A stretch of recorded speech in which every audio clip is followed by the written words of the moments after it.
मुख्यमंत्री जो है मणिपुर के, उन्होंने तो कुंभकर्ण का रिकॉर्ड तोड़ दिया है और मुझे ऐसा लग रहा है कि प्रधानमंत्री जी उनके रिकॉर्ड को भी तोड़ना चाहते हैं। Complete failure of state government headed by Mr. Biren Singh, and he must own up the responsibility for the failure of law and order.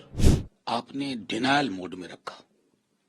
आज तकरीबन 19-20 महीने के बाद आप सिर्फ सॉरी बोल रहे हैं और आपकी सॉरी से रप्चर्ड रिलेशनशिप को क्या फायदा होगा?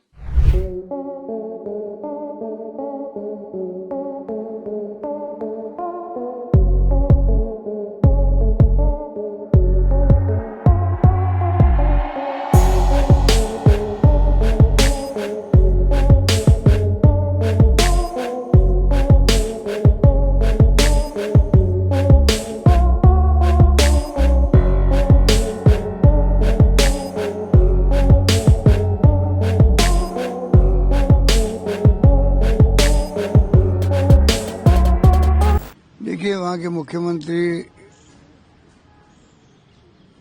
ने जो कुछ माफी मांगी है पब्लिक से, वो माफ करने योग्य नहीं है।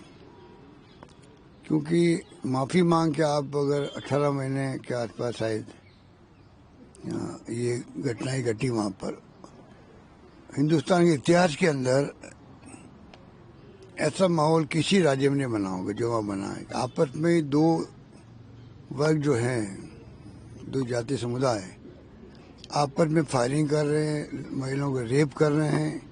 मुख्यमंत्री ने खुद ने स्वीकार किया 1 साल पहले ही 1000 महिलाओं को रेप हो गए हैं।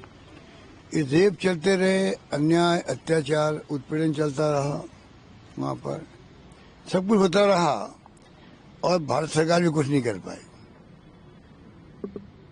इसमें मैं दोषी मानता हूँ वहाँ की सरकार को भी, केंद्र सरकार को भी। क्या आप एक मुख्यमंत्री को चेंज नहीं कर सकते थे? बहुत बड़ी बात नहीं होती, पर अगर हिंसा रुक जाती वहां पर, वो आपका एक स्टेट है, चाहे छोटा होगा, पर इस देश का जो है उसका एक राज्य के बराबर वो है। आपने उसकी परवाह नहीं करी, नॉर्थ ईस्ट का राज्य है। उसका रिएक्शन जो लोग समझते हैं बातों को, उनमें तो है। बाकी लोगों को समझना चाहिए कि ये बहुत बड़ी घटना है, जिसमें आपने अगर एक राज्य आपका है, वहाँ तांडव हुआ है, वहाँ पर हिंसा का, रेप हुए महिलाओं के हाथ में, बलात्कार की घटना है, उत्पीड़न की घटना है, क्या क्या नहीं हुआ, फायरिंग हुई वहाँ पर, 250 लोग मारे गए हैं। ये तो फिगर आपके खुद के हैं। इसको क्या कहेंगे हम लोग? तो फिर लोगों में रिएक्शन नहीं होता है, लोग समझते भी नहीं। लोगों को समझना पड़ेगा, अगर इस देश को बचाना है, युवा पीढ़ी को समझना पड़ेगा कौन गलती कर रहा है। कोई पार्टी हो, कोई राजनीतिक दल हो, जो गलती कर रहा है उसकी आलोचना होनी चाहिए। अच्छा काम करता है उसको वेलकम होना चाहिए। ये जो माहौल बना है देश के अंदर धर्म के नाम पर, उसके बाद में सिर्फ धर्म की बात हो रही है, बाकी सब घटनाएं, दुर्घटनाएं, अन्याय, अत्याचार सब पीछे रह गया है। मुख्यमंत्री जो है मणिपुर के, उन्होंने तो कुंभकर्ण का रिकॉर्ड तोड़ दिया है और मुझे ऐसा लग रहा है कि प्रधानमंत्री जी उनके रिकॉर्ड को भी तोड़ना चाहते हैं। क्योंकि 19 महीने से एक छोटे से राज्य में, जिसकी बहुत कम आबादी है, वहां पर इतनी हिंसा हुई है, महिलाओं के साथ इतनी बर्बरता हुई है, हजारों लोग कैंपों में रह रहे हैं, बच्चों की पढ़ाई छूट गई है, अभी भी हिंसात्मक हमले हो रहे हैं और यहाँ तक कि जो आर्मी की टुकड़ियां हैं उन पर भी हमले हो रहे हैं। वहां से पूरी सूचना आई है कि जो हथियारबंद ग्रुप्स हैं, खासतौर से जो मुख्यमंत्री के समुदाय के हैं, उनको पूरा का पूरा समर्थन और सहयोग मुख्यमंत्री का प्राप्त है। हजारों हथियार पुलिस स्टेशन से लूटे गए हैं। पता लगाने की कोशिश भी नहीं हुई कि वो किसके पास है और कैसे इस्तेमाल हो रहे हैं। और जो महिलाओं और बच्चों की, मैं फिर कहूंगी, जो हालत है वहां पर इतनी दयनीय है। और 19 महीने के बाद वहां का मुख्यमंत्री एक तरह से मजाक उड़ा रहा है उन लोगों के दुख और दर्द की, और कह रहा है कि नहीं, मुझे माफ कर दिया, आई एम वेरी सॉरी। लेकिन हमारे प्रधानमंत्री तो उनके भी 4 कदम आगे जा चुके हैं। वो तो मणिपुर का नाम ही नहीं लेते हैं और मणिपुर जाते भी नहीं हैं। वो दुनिया के हर कोने में जाना बहुत पसंद करते हैं और जा करके भारत में अपनी वाहवाही लूटते हैं। वो भारत में चुनाव के चक्कर में जहां भी चुनाव होता है वहां 20-20, 25-25, 30-30 रैलियां करते हैं और जो उनका अपना चुनाव क्षेत्र है वहां भी लगातार जाते रहते हैं।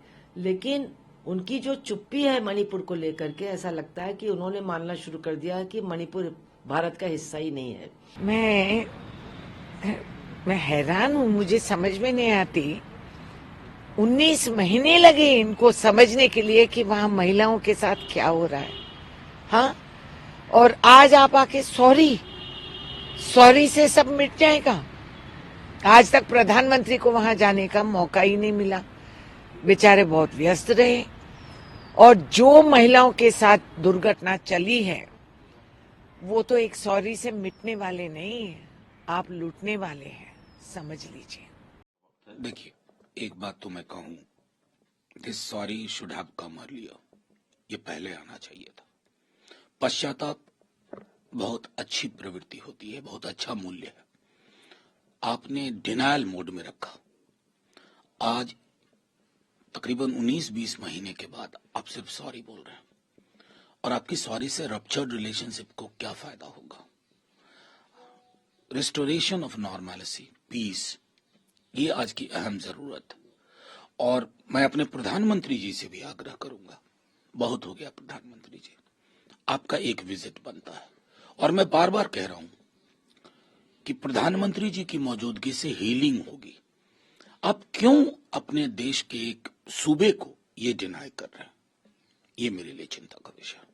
सर, जो 19 महीने में जो खाई एक और जिस तरह की हिंसा हुई है, उसमें क्या एक्सपेक्टेशंस है जो वहां पे सत्ता में जो दल है और जो प्रधानमंत्री? देखिए, मैं सीधे तौर पर कहता हूं, माइती और कुकी समुदाय का अगर आप इतिहास देखें, ऐसे क्षण आए हैं लेकिन इतना लंबा नहीं।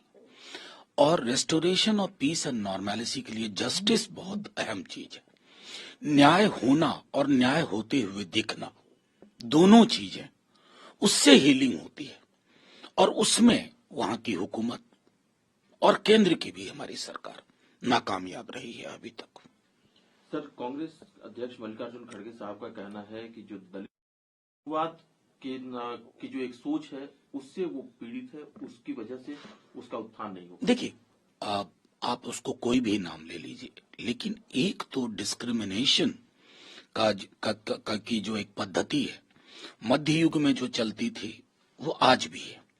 मैंने सदन में भी कहा कि ये पूरा न सिर्फ दलित, आदिवासी, बल्कि एक व्यापक पिछड़ा वर्ग, विश्वविद्यालयों के अपॉइंटमेंट में NFS कर दिया जाता है, नॉन फाउंड सूटेबल। ये किस प्रवृत्ति का द्योतक है? ये NFS और कहीं होता हुआ मैं नहीं देखता हूं। और ये सिस्टमिक है, प्रणालीगत है, यानी कि प्रणाली को नियंत्रित करने वाले लोग इस तरह की चीजों को बढ़ावा दे रहे हैं। एक्सक्लूजन और डिस्क्रिमिनेशन के नए आयाम पा लिए गए। जाहिर तौर पर ये एक ज्वालामुखी की ओर हम बढ़ रहे हैं। अब ये चीजें नहीं चल पाएंगी। It has taken such a long time for the Chief Minister to express simple apology, simple regret. It shows the gravity of the crisis in Manipur and the complete failure of state government headed by Mr. Biren Singh.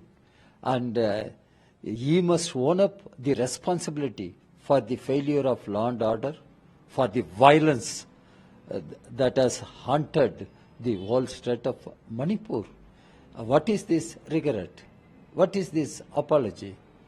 He cannot continue to be the chief minister. He must own up the responsibility and he must step down. He must resign. That is the demand of all political parties, people in Manipur. And here Mr. Narendra Modi, the Prime Minister, doesn't find time to visit Manipur.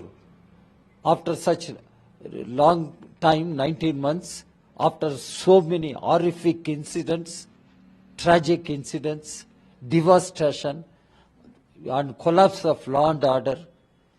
Prime Minister doesn't have time to visit Manipur. He roams over the world. He travels all over the world. We have no problem. But Manipur is part of India. BJP claims nation first.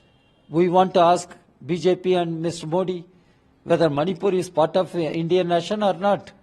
It is a very sensitive strategic state, border state in Northeast, and it is in turmoil.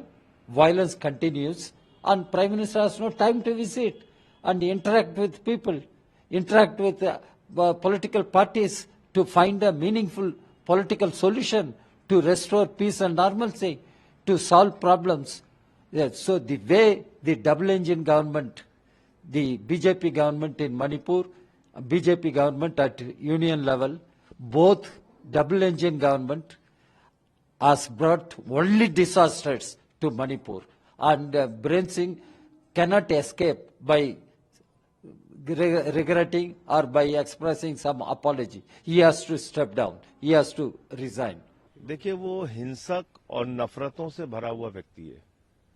पिछले 1.5 साल से मणिपुर जल रहा है, बावजूद इसके वहां के मुख्यमंत्री को मोदी जी ने हटाया नहीं, और उसके कई ऑडियो वायरल हो चुके हैं जिसमें वो खुद कह रहा है कि गृह मंत्री का प्रशय उसको प्राप्त है, गृह मंत्री के इशारे पर वो ये सब कुछ कर रहा है।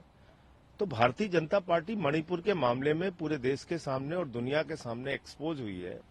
वहां हिंसक वारदातें हो रही हैं, महिलाओं को निर्वस्त्र करके घुमाया गया है, लोग रिलीफ कैंप्स के अंदर रह रहे हैं, टारगेट कर करके लोगों को मारा पीटा जा रहा है। तो मुझे लगता है कि अब ये माफी का ढोंग साल के अंतिम दिन करना, इससे कहीं कोई जनता में संदेश नहीं जाएगा। जो पाप इन लोगों ने किया है उसकी सजा इनको मिलनी ही चाहिए।